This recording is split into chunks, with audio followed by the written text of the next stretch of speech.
नमस्कार, मैं अभिषेक उपाध्याय। आप देख रहे हैं टॉप सीक्रेट। यूपी में बीजेपी एक बहुत ही कठिन स्थिति में फंस गई है। आकर के बीजेपी में वो होना शुरू हो गया है जिसको बीजेपी का आला कमान अवॉइड करने की, बचाने की पुरजोर कोशिश कर रहा था। दिल्ली कोशिश में था कि ये नौबत ना आने पाए। हालांकि उसको मालूम था कि बीजेपी के अंदर ही अंदर असंतोष का लावा फूट रहा है, कभी भी बगावत हो सकती है। योगी आदित्यनाथ की जो काम करने की शैली है उसके चलते पार्टी में 2 फाड़ 4 फाड़ हो सकते हैं। यह सब दिल्ली को पता था, लेकिन इसके बाद भी दिल्ली इस कोशिश में थी कि कोई रास्ता निकल जाए और यह नौबत ना आने पाए कि जो पर्दे के पीछे छिपी हुई कड़वी सच्चाई है वो खुल के सामने आ जाए। मगर ये हो चुका है। बीजेपी में एक के बाद दूसरी विद्रोह, बगावत जम करके हो रही है, डंके की चोट पर हो रही है। और अब तो आलम यह हो गया है, डर यह सता रहा है दिल्ली को कि कहीं ऐसा ना हो ये जो अब बगावत खुल करके सामने आ रही है, ये जो प्रचंड रूप में सामने आ रही है, ये एक सिलसिला बन जाए और कुछ ऐसा हो जाए कि दिल्ली को भी इस बात पर पछतावा हो कि उसने समय रहते एक्शन क्यों नहीं लिया। और ये इसलिए हो रहा है क्योंकि अब विधायकों का सब्र जवाब दे रहा है। आकंठ भ्रष्टाचार और प्रचंड जातिवाद के गंभीर आरोप में डूबी हुई योगी आदित्यनाथ की सरकार में उनको 2027 में जीत का कोई रास्ता नहीं दिख रहा है।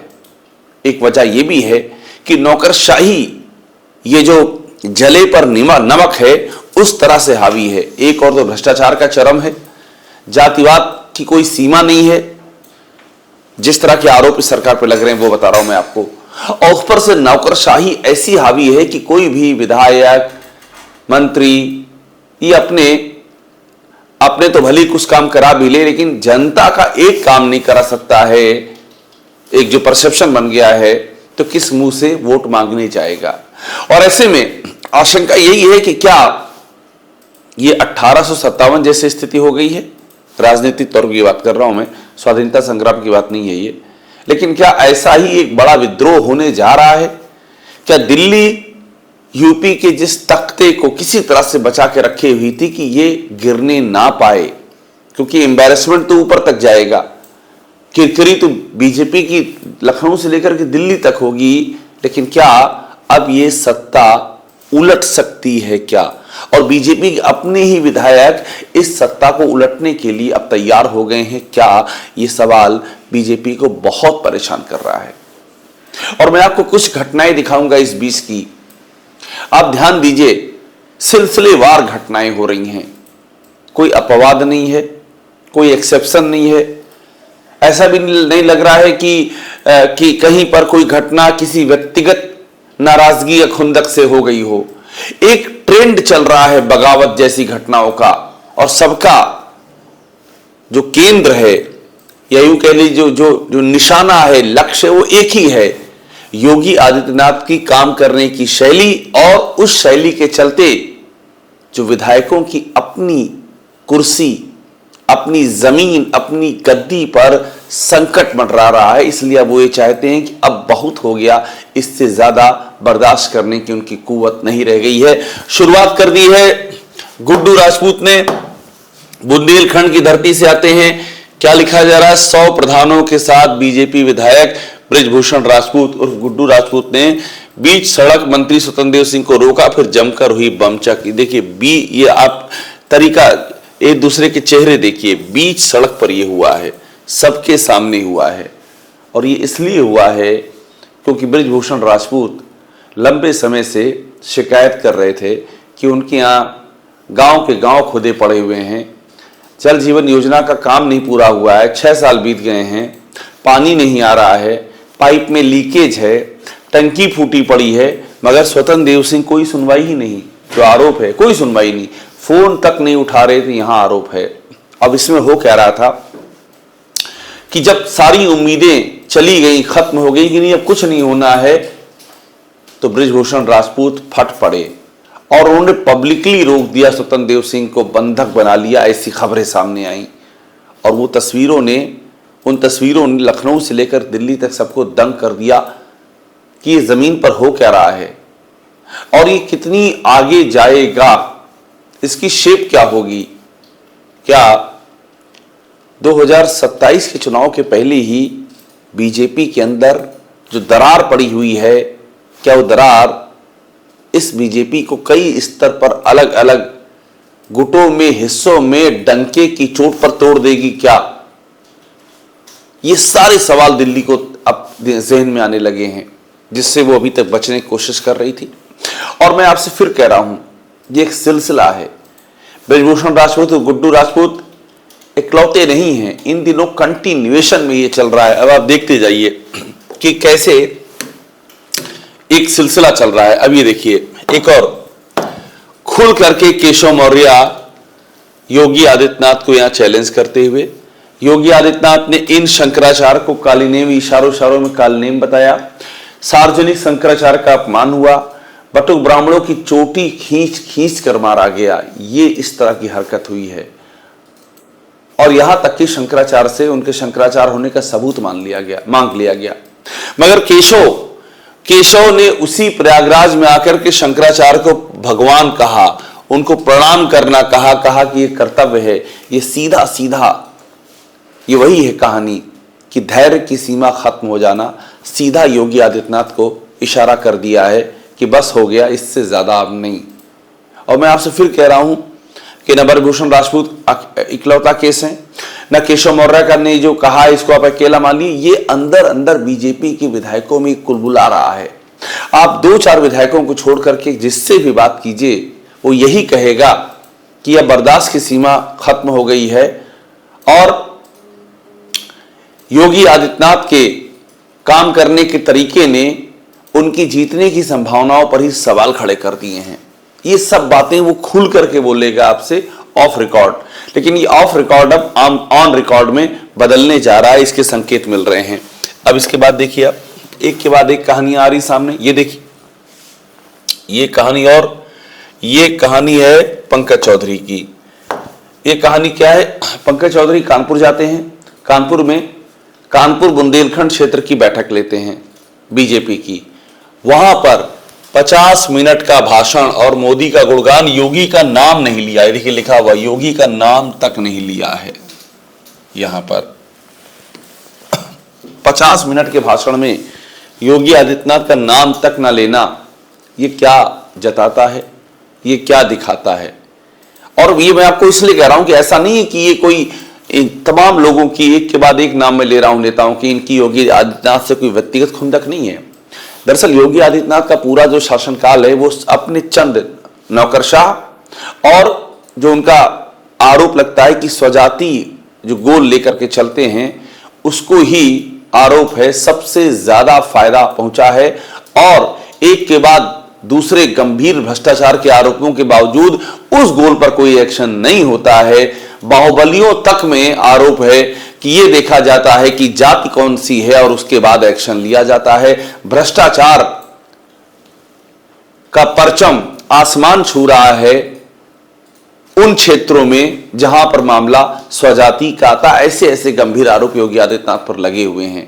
पेपर लीक से लेकर के 8-8.5 साल में एक भी शिक्षक की नौकरी ना निकाल पाना, परीक्षाओं में गड़बड़ियां, धांधली, उसका पूरा एक लंबी लिस्ट होना, अपने ही मंत्रियों का धरने पर बैठना, अपने ही विधायकों का सरकार के खिलाफ आक्रोश व्यक्त करना, ये तमाम सारी चीजें हैं जिन्होंने ये स्थिति ला दी। और इस सब के बाद सबसे मुसीबत यह है कि कोई सुनवाई ना होना। जगह जगह पुलिस का और प्रशासन का बीजेपी के अपने कार्यकर्ताओं और नेताओं को अपमानित करना, ऐसी खबरें आना, और योगी आदित्यनाथ का प्रशासन की साइड खड़े हो जाना। और बड़ी बात यह है कि खुद योगी आदित्यनाथ, मैंने आपसे कहा ना, पूरा जो इकोसिस्टम योगी आदित्यनाथ का है उनके चारों ओर, वो खुद गंभीर आरोपों से घिरा हुआ है। इसी सरकार में एक मंत्री ने यहां तक कह दिया कि योगी आदित्यनाथ के अधिकारी चरित्र हनन करते हैं अपने ही नेताओं का, मंत्रियों का। इस लेवल तक बात आ चुकी है। अब यहां हमने आपको पंकज चौधरी का दिखा दिया। अब बड़ी बात, ये सब एक ही टाइम फ्रेम में हो रहा है। ऐसा नहीं है कि कोई आज की खबर दिखा रहा हूं, कोई खबर 1-1.5 महीने पुरानी ना, सब आसपास की हैं। चुनाव नजदीक आ गया है, धैर्य जवाब दे चुका है। विधायकों की जीतने की जो उम्मीदें हैं वो उम्मीदें भी चरमरा गई हैं, और ऐसे में उनके पास अब कोई रास्ता नहीं है कि अपनी जनता को यह बता दें कि अगर हम काम नहीं कर सके हैं गुजरे 4 सालों में, 4.5 सालों में, या और 17 से जो है वो 17 से जोड़ ले 8 साढ़े 8 सालों में, उसकी वजह कौन है। वो अपनी ब्रजभूषण राजपूत ने जो गुस्सा दिखाया है स्वतंत्र देव सिंह के खिलाफ, वो गुस्सा दरअसल योगी आदित्यनाथ की कार्यशैली का गुस्सा है। वे अपनी जनता को बता रहे हैं कि यहां पर विकास क्यों नहीं पहुंचा है, यहां पर गांव के गांव क्यों खुदे हुए हैं।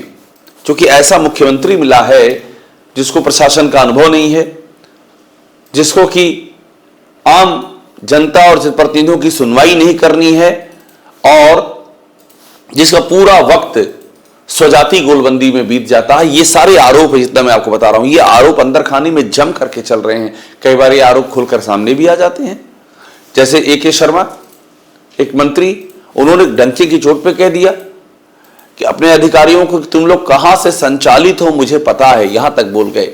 और यहां तक अपनी व्यवस्था का इजहार कर गए कि मैं अपने मंत्रालय में एक JE का ट्रांसफर नहीं कर सकता हूं।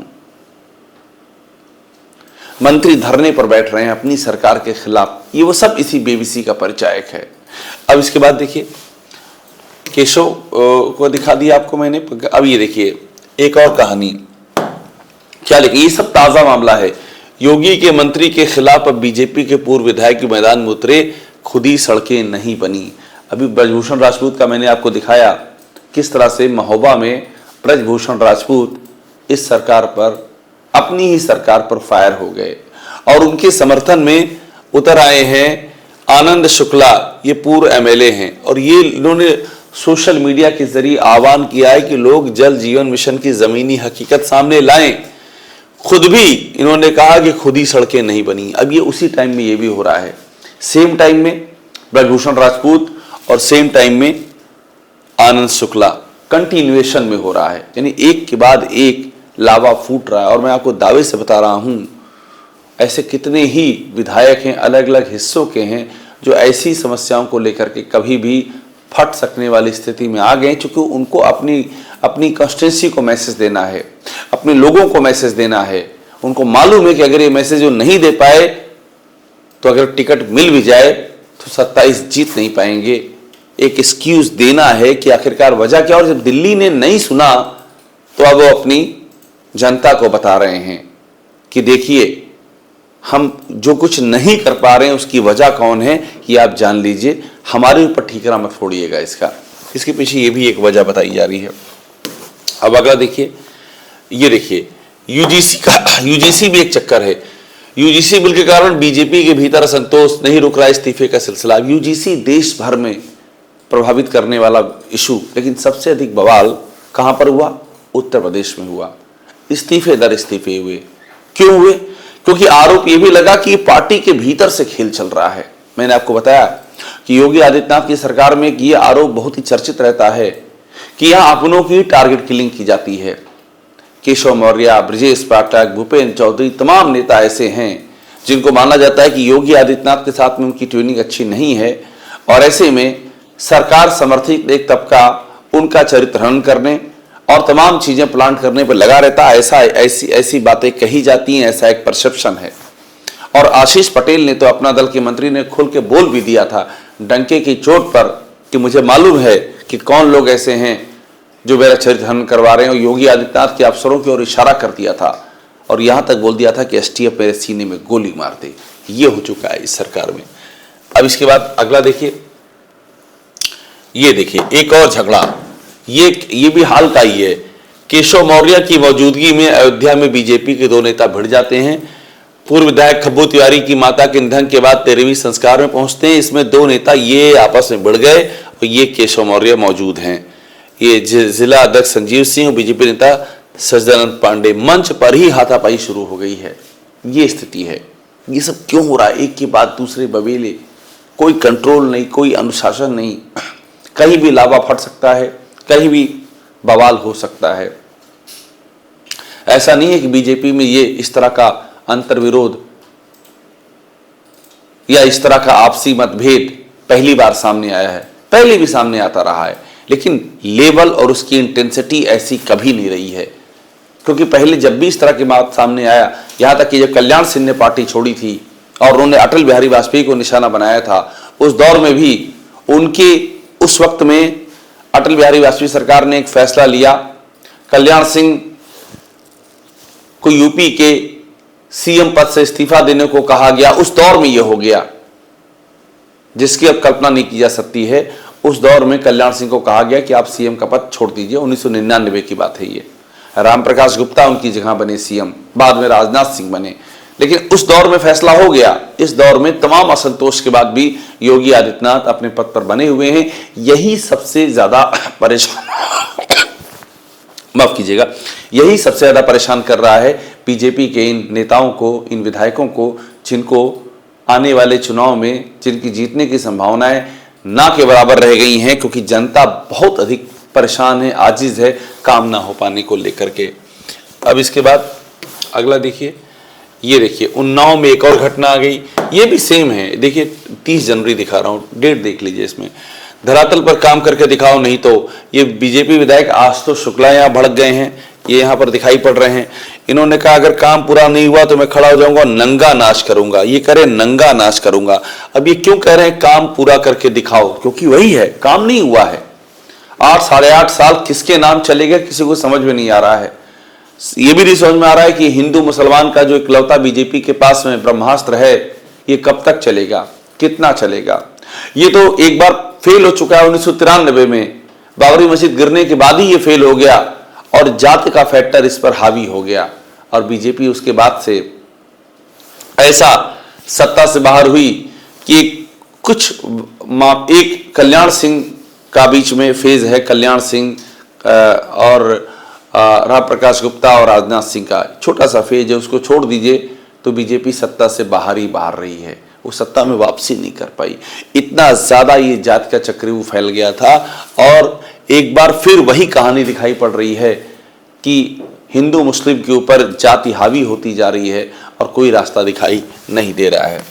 अब देखिए, मैंने आपसे कहा यूपी में चल क्या रहा है, ये दैनिक भास्कर लिख रहा है। यूजीसी का विरोध में योगी तुझसे बैर नहीं, मोदी अमित शाह की खैर नहीं, आई लव योगी, ये सब नारे लग रहे हैं। यानी कि इस कदर जमीन पर मतभेद फैले हुए हैं और पूरा खेमा बन गया है। योगी समर्थक जो खेमा है वो दिल्ली पर अटैक करता है और बीजेपी के यहाँ के तमाम नेताओं पर अटैक करता है। योगी आदित्यनाथ बीजेपी से ओरिजिनली आते भी नहीं हैं। बीजेपी के टिकट पर चुनाव जरूर लड़े हैं, लेकिन उनकी अपनी हिंदू विवाह वानी रही है।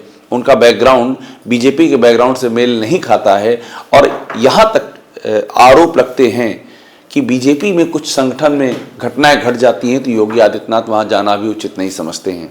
2 घटनाएं अभी हाल ही में घटी। मेरठ में अश्विनी त्यागी के यहाँ पर बेटे की मौत हुई, आकस्मिक निधन हुआ। योगी आदित्यनाथ मेरठ में जाने के बावजूद वहां पर नहीं गए, जबकि बीजेपी के तमाम बड़े नेता वहां पहुंचे। डिप्टी सीएम ब्रजेश पाठक पहुंचे, पूर्व अध्यक्ष भूपेंद्र चौधरी पहुंचे। योगी आदित्यनाथ मेरठ जाने के बावजूद वहां नहीं गए। इसी तरह से गोरखपुर में याद कीजिए, गोरखपुर में अखिल देव त्रिपाठी बीजेपी की एक और युवा नेता की आकस्मिक मौत हुई। योगी आदित्यनाथ गोरखपुर 3 दिन तक रहे, लेकिन वहां नहीं गए। ये भी एक बीजेपी के भीतर असंतोष में ऐड कर गया और इस बात को भी जता गया कि योगी आदित्यनाथ के लिए नौकरशाह और स्वजाति बंधु इतना ही उनकी रीच है, इतनी उनकी काम करने की शैली है। और इस शैली के भीतर इस सरकार में, खासतौर पर योगी आदित्यनाथ के अपने मंत्रालयों में, पीडब्ल्यूडी में, खनन में, सूचना में करप्शन के बेहद ही गंभीर आरोप हैं। ये सब बातें ऐड ऑन कर रही हैं और इस सरकार को टाइटैनिक बना करके डुबाने की ओर ले जा रही हैं। ये प्रतीत हो रहा है, ये दिख रहा है। अब इसके बाद फिर से हम देख लेते हैं एक के बाद। देखिए सब घुमा रहा हूं मैं, ये सब देखते जाइए आप। ये सारी चीजें बता रही हैं कि किस तरह से टेंशन बढ़ गया है और मुद्दा क्या है। मुद्दा ये है कि अब मामला और भी ज्यादा गर्माएगा, क्योंकि अब बीजेपी का सर्वे शुरू हो रहा है। सर्वे में ये देखा जाएगा कि कौन जीत सकता है, किसको टिकट दिया जाए। तो सर्वे में बहुत सारे विधायकों के नाम इसलिए कट जाएंगे क्योंकि पब्लिक उनके नाम पर हामी भरेगी नहीं, क्योंकि काम तो जमीन पे हुआ नहीं है। अब विधायक परेशान है, वो क्या करे कि सर्वे के पहले जनता ये समझे कि उसने पूरी कोशिश की, लेकिन जो मुखिया बैठे हुए हैं उनकी कार्यशैली के आगे वो मजबूर हो गया है। और दिल्ली को ये बात समझ में नहीं आई है, इसलिए अब हम समझा देंगे। इसीलिए मैं कह रहा हूं एक बड़े विद्रोह का खतरा मंडरा रहा है, और ये भी मुमकिन है क्योंकि ये पहले भी हो चुका है। योगी आदित्यनाथ की कार्यशैली के चलते आप याद कीजिए, पहले कार्यकाल में 2017 में जब योगी आदित्यनाथ सीएम बने, 200 के करीब विधायक विधानसभा के फ्लोर पर बैठ गए थे अपनी ही सरकार के खिलाफ, बीजेपी के विधायक। ये उनके काम करने की शैली है योगी आदित्यनाथ के। तो ये पहले भी हो चुका है, ऐसा नहीं है। लेकिन इस टाइम अगर हुआ, पहले तो इसे किसी तरह से सुलटा लिया गया था, अगर इस टाइम हुआ तो कुछ भी वापस लौटने के लिए शेष नहीं रह जाएगा। इस लेवल तक यह संतोष का गुबार अपनी जड़ें जमा चुका है। टॉप सीक्रेट देखते रहिए, लाइक कीजिए, इसे सब्सक्राइब जरूर कीजिएगा।